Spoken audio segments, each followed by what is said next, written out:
हाँ बच्चों, एक सवाल और आपके सामने फिजिक्स का है, फ्रिक्शन का है। आपके सामने लिखा हुआ है। क्लियर हो? क्वेश्चन क्या है, पढ़ लेते हैं। Two blocks A and B having equal mass are placed in contact with each other on a rough plane. है ना, दो ब्लॉक हैं जिनका मास इक्वल है, ये भी एम है, ये भी एम है। दोनों कांटेक्ट में रखे हुए एक दूसरे से इंक्लाइन प्लेन पे, जिसका इंक्लाइनेशन कितना दे दिया है, theta, with horizontal as shown in figure. मतलब डायग्राम हम लोग बनाते हैं अलग से।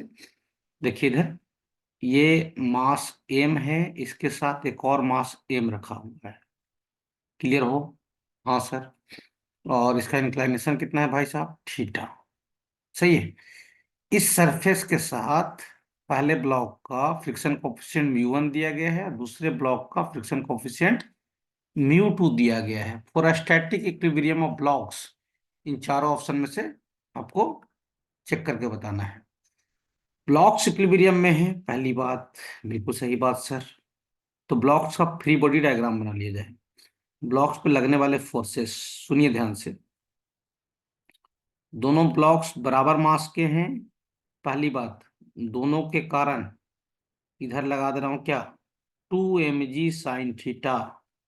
एम जी का कंपोनेंट 2m मास था, एम और एम। अब दोनों के कारण आपको फ्रिक्शन भी लगाना पड़ेगा। सही है।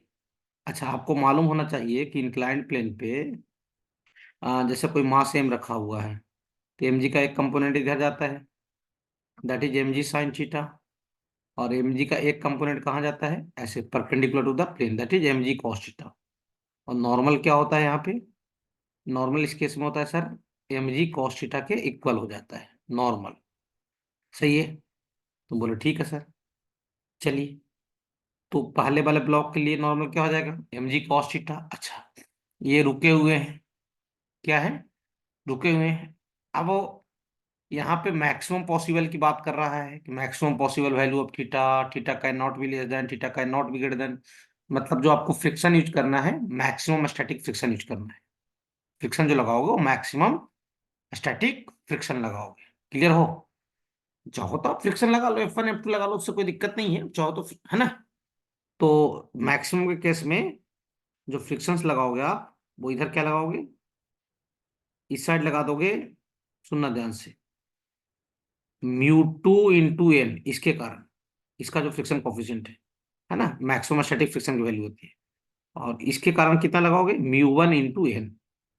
मतलब सुनना ध्यान से, इस ब्लॉक पे जो स्टैटिक फ्रिक्शन की जो मैक्सिमम वैल्यू लगाया वो μ1n, और इस ब्लॉक पे जो लगाया स्टैटिक फ्रिक्शन की मैक्सिमम वैल्यू वो कितना लगाया, μ2 × नॉर्मल। नॉर्मल दोनों के लिए बराबर ही होगा। ठीक है सर, हाँ। अब सुनना ध्यान से, नॉर्मल कितना हो जाएगा, नॉर्मल दोनों के लिए हो जाएगा mg cos थीटा, क्योंकि मासेस बराबर थे। सही है। मैक्सिमम की बात किया गया है ऑप्शन में, इसलिए हमने मैक्सिमम फ्रिक्शन यूज कर लिया। ये बात आपको समझ में आना चाहिए। अब सुनना ध्यान से, ये इक्विलिब्रियम में है ब्लॉक्स। जी सर।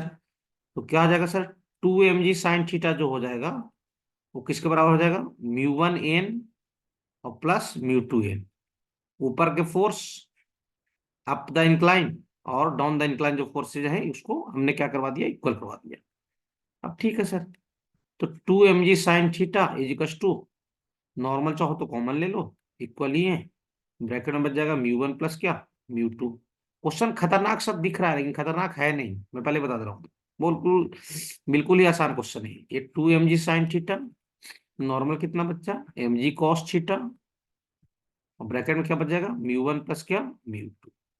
ये देखो mg जो है वो कैंसिल हो जाएगा दोनों तरफ, ये वाला mg और ये वाला mg क्या हो जाएगा, कैंसिल हो जाएगा। क्लियर हो? हाँ सर। अब सुनिए ध्यान से। अब आपको क्या चाहिए, थीटा की वैल्यू चाहिए। ठीक है, तो कॉस को इधर ले आइए साइन की तरफ, sin θ/cos थीटा, और 2 को उधर भेज दीजिए। दैट इज इक्वल टू क्या, μ1 प्लस μ2 क्या, 2। सही है। अब sin θ/cos थीटा मैथ्स में पढ़े ही होगे, क्या हो जाएगा, tan थीटा। तो tan थीटा का वैल्यू कितना हो जाएगा बच्चा, tan थीटा हो जाएगा सर μ1 प्लस μ2 क्या, 2। ये मैक्सिमम के केस में है, जो थीटा मिलेगा वो मैक्सिमम पॉसिबल मिलेगा, ध्यान रहे।